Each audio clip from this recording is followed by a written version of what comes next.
అధికారం అనేది పదునైన కత్తి లాంటిది. దాన్ని ఎప్పుడు ఎవరి చేతికి ఇవ్వాలో, ఎవరికి ఎంతవరకు పరిమితం చేయాలో తెలిసిన వాడే అసలైన వ్యూహకర్త. ఆంధ్రప్రదేశ్ రాజకీయాల్లో ముఖ్యమంత్రి నారా చంద్రబాబు నాయుడు శైలి ఎప్పుడూ ఒక ప్రత్యేక అధ్యయనం. ఆయనను సుదీర్ఘకాలం పాటు గమనిస్తే సీబీఎన్ ఎవరిని పూర్తిగా దూరం చేసుకోరు. అలాగని ఎవరిని నెత్తిన పెట్టేసుకోరు.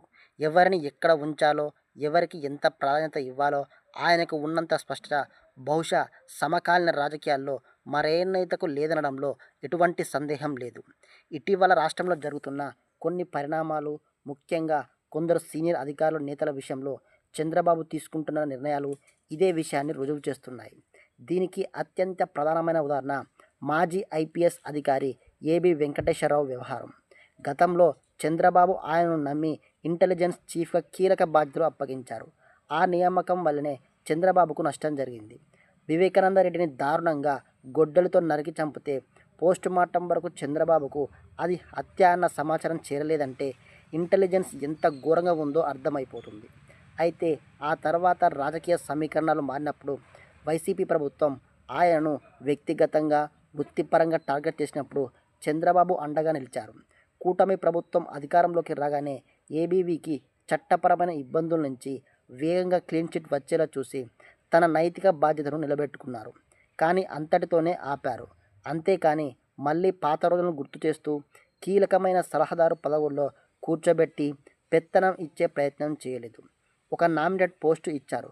అది ఆయనకు నచ్చలేదు.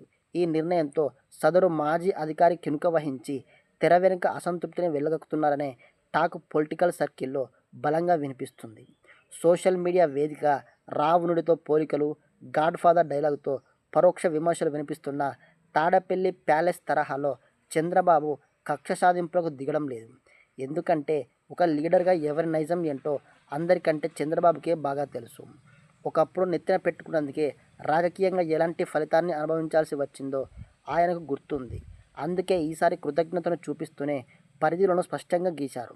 కేవలం అధికారుల విషయంలోనే కాదు, పార్టీలోని కొందరు సీనియర్ నేతల విషయంలోనూ చంద్రబాబు పెద్దగా ప్రాధాన్యత ఇవ్వడం లేదని, పక్కన పెట్టేస్తున్నారని తెలుగుదేశం పార్టీ క్యాడర్ కొన్నిసార్లు అసంతృప్తి వ్యక్తం చేస్తుంటుంది. కానీ ఆయా నేతల బలాలు, బలహీనతలు, వారి అంతర్గత ఎజెండాలు చంద్రబాబుకు పూర్తి సమాచారంతో సహా టేబుల్ మీద ఉంటాయి.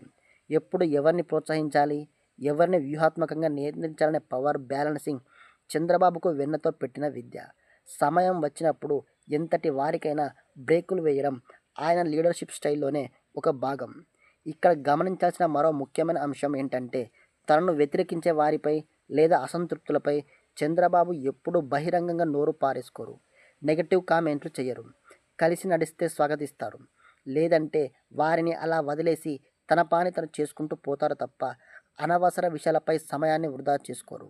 తాత్కాలికంగా చంద్రబాబు తీసుకునే కొన్ని కఠినమైన లేదా నిర్లిప్త నిర్ణయాలు క్యాడర్కు అర్థం కాక నెగిటివ్గా అనిపించవచ్చు. కానీ దీర్ఘకాలిక రాజకీయ ప్రయోజనాలను, ప్రభుత్వ స్థిరత్వాన్ని బేరేజు వేసుకున్నప్పుడు మాత్రమే ఆయన చేసిన లెక్కింపులే కరెక్ట్ అని అందరికీ ఆలస్యంగా అర్థమవుతుంది. అందుకే రాజకీయాల్లో ఆయన్ను సూపర్ మాస్టర్ అంటారు.